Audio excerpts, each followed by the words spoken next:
makes her move. She regains the lead. Battlecletti has to accept that she's going to succumb to second place in this 1500 metres at the moment, perhaps going a little too early too soon, but Hylam, the 20-year-old, storms home. Berke Hylam takes the win, 4:02.38. We'll have to wait to see what Battlecletti was. It's borderline as to whether or not she'll have had that Italian record. የኢትዮጵያ አትሌቶች ድል ያደረጉ ነው የሚገኙት። አስደናቂ ውጤቶች በተለያዩ ሀገራት እየተመዘገቡ ነው የሚገኙት። በሻንጋይ ዳይመንድ ሊግ በተለያዩ ዘርፎች በርከት ያሉ ሜዳሊያዎችን ሀገራችን ኢትዮጵያ መሰብሰብ ችላለች። በአፍሪካ አትሌቲክስ ሻምፒዮናም ከ1 እስከ 3 ባለው ዝርዝር ውስጥ ነች። የኢትዮጵያ አትሌቶች እየተቻሉ አይደለም። በሻንጋይ ዳይመንድ ሊግ አትሌት ብርቄ ኃየሎ ማስደናቂ የተባለውን ድል ስታሸንፍ እጅግ በርከት ያሉ ድሎችም ኢትዮጵያን ከ2 እስከ 8 ተከታትለው የገቡባቸው ክስተቶችም ታይተዋል። በዚህ በአፍሪካ አትሌቲክስ ሻምፒዮና ጋና ክራ በሚደረገው ውድድር እንዲሁ ኢትዮጵያ እስካሁን ድረስ አስደናቂ ውጤቶችን በማምጣት ከአፍሪካ ራስ ላይ ትገኛለች። እንኳን ደስ አለን፣ እንኳን ደስ አላችሁ። ሁሌም ድል ለኢትዮጵያ፣ ድል ለአትሌቶቻችን ይሁን እንላለን። እናንተም ድል ለጀግኖቻችን፣ ድል ለሀገራችን ኢትዮጵያ እያላችሁ ጀግኖቻችንን በኮሜንት እናበርታቸው እንላለን። እኛ ወደ ያዝነው ይህ መረጃ አለፍን።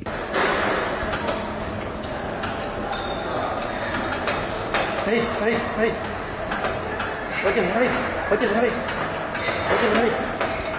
በጉጉት ከሚጠበቁና ከፍተኛ ፉክክር ከሚደረግባቸው ውድድሮች ውስጥ አንዱ የዳይመንድ ሊግ ነው። 2026 ጅማሬውን አድርጓል። ዳይመንድ ሊግ የመነሻ ከተማውን ደግሞ ቻይና ሻንጋይ አድርጓል። በዚህ ውድድር ኢትዮጵያዊቷ አትሌት ብርቄ ኃየሎን በአስደናቂ ሁኔታ አሸንፋለች። በ1500 ሜትር ነው ብርቄ 3:55:56 በሆነ ሰዓት በመግባት ማሸነፍ የቻለችው። ይህ ብቻ አይደለም፣ የውድድሩን ሪከርድ ማሻሻል ችላለች። ፈጣን ሰዓትን በማስመዝገብ ነው ያሸነፈችው። ይህን ተከትሎ ከፍተኛ አድናቆት እየጎረፈላት ይገኛል።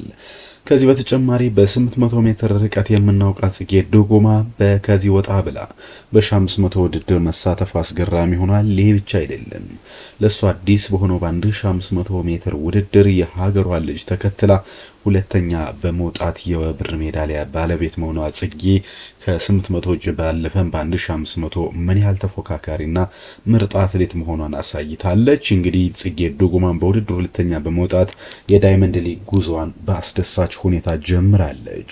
በፓሪስ ኦሎምፒክ በ800 ሜትር የብር ሜዳሊያ አሸናፊ የነበረችው አትሌት ጽጌ ዱጉማ 3:55:71 በሆነ ሰዓት በመግባት ነው በሁለተኛ ያጠናቀቀች። ይህ ሰዓት እንግዲህ የጽጌ ዱጉማ ምርጥ ሰዓት ሆኖም ተመዝግቧል።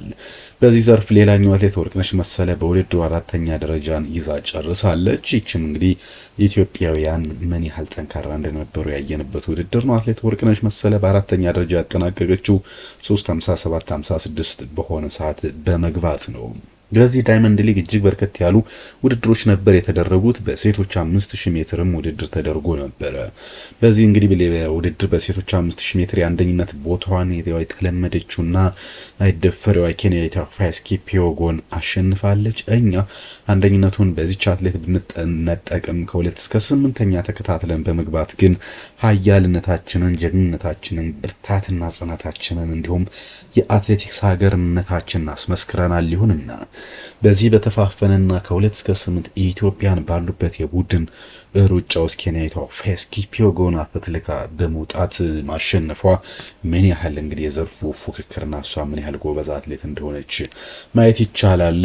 ቅርብ ጊዜ ወደፊት እየነጣችና እየበረታች የምትገኘው አትሌት ልቅናምበው በ14:24:21 የግል ምርጥ ሰዓቷን በማስመዝገብ ሁለተኛ ሆናለች። አትሌት ሰናይት ጌታቸው ደግሞ 14:24:71 የግል ምርጥ ሰዓቷን በማስመዝገብ ሶስተኛ ደረጃ በመያዝ ውድድራቸውን አጠናቀዋል። ምንም እንኳን በጎረቤት ኬንያ የአንደኝነት ደረጃውን ብንጠቀም እነዚህ አትሌቶች ሁለተኛና ሶስተኛ የገቡበት ሰዓት በተለይ ሁለተኛ ወጣችው አትሌት ልቅናምበው ከኬንያዊቷ ፋይስ ኪፒዮጎን የዘገየችበት 7 ሰከንድ መሆኑ ምን ያህል ስለ ውድድሩ ፈታኝነትና እኛ አትሌቶችም ምን ያህል ጀግኖች እንደሆኑ የሚነግረን ነገር ነው። ከዛ ውጭ ዳይመንድ ሊግ 3000 ሜትር ሴቶች ተካሂዶ ነበረ።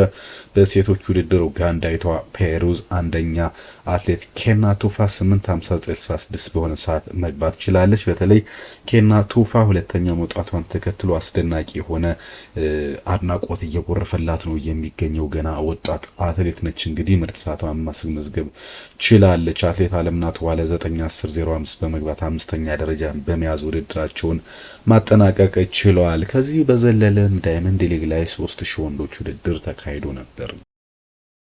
በዳይመንድ ሊግ 3000 ሜትር ወንዶች ኢትዮጵያም ተሳትፎ አድርጋ ነበር። ንብረት ክንዴ፣ አትሌት ጌትነት ዋለና አትሌት ኩማ ግርማ እንዲሁ በዚህ ውድድር ላይ መሳተፋቸው ይታወቃል። በ3000 ሜትር ወንዶች ጀርመን አትሌት መሐመድ አብዱላሂ ነው አንደኛ በመውጣት ያሸነፈው። ኢትዮጵያ እንግዲህ እስካሁን ድረስ በዚህ አትሌት ኩማ ግርማ ነው 7:29.20 በመግባት የግል ምርጥ ሰዓቱን አስመዝግቧል። ይሁንና 9ኛ ደረጃን የወጣው አትሌት ጌትነት ዋለም 7:29.98 በመግባት 14ኛ ደረጃ ላይ ይገኛል።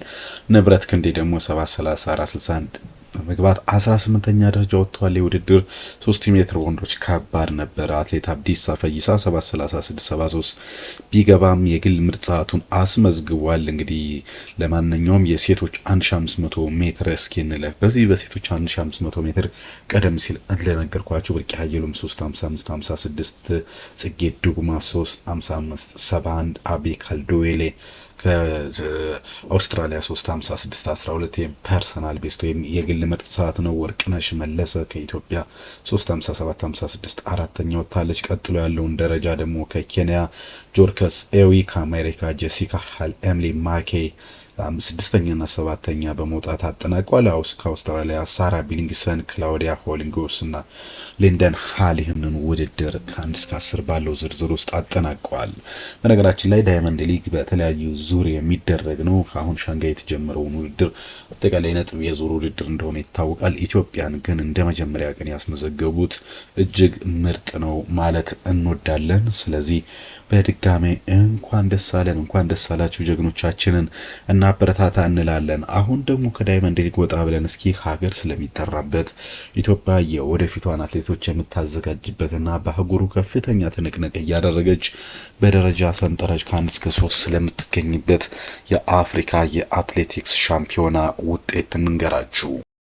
የአፍሪካ አትሌቲክስ ሻምፒዮናን ጋና አክራ እያዘጋጀችው ነው። በኳሜ ንክሩማ ሀገር በሚደረገው በዚህ ውድድር የኢትዮጵያ እስከ ሌሊቱ ድረስ በአንደኝነት ስትመራ ነበር። 3 ወርቅና 4 ብር በድምሩ 7 ሜዳሊያዎችን በመያዝ አሁን ግን ትናንትና ደረጃው አለቀ ወደ 6ኛ አሽቆልቁላ የነበረው ደቡብ አፍሪካ አሁን ወደ አንደኝነት ተመልሳለች። ደቡብ አፍሪካ 4 ወርቅ 2 ብር 4 ናስ 10 ሜዳሊያዎችን በመያዝ በአንደኝነት ላይ ተቀምጣለች። ከዛ ውጪ ካሜሩን 3 ወርቅ 1 ብርና 1 ነሐስ 5 ሜዳሊያዎችን በመያዝ ሁለተኛ ስትሆን ኢትዮጵያ 3 ወርቅና እንዲሁም ደግሞ 4 ነሐስ በመያዝ በ7 ሜዳሊያ ሶስተኛ ላይ ተገኝታለች። ምርጥ የሚባል ውጤት ነው ልንል እንችላለን።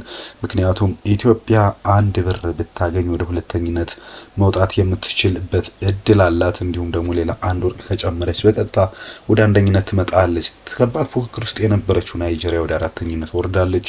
2 ወርቅ አላት ናይጄሪያ፣ 4 ብር ይዛለች። እንዲሁም ደግሞ 3 ነሐስ በመያዝ 9 ሜዳሊያ 4ኛ ደረጃ ላይ ነው የምትገኘው። የምንጊዜም ተቀናቃኛችን ጎረቤት ኬንያ በዚህ ውድድር እየተሳካላት አይመስልም።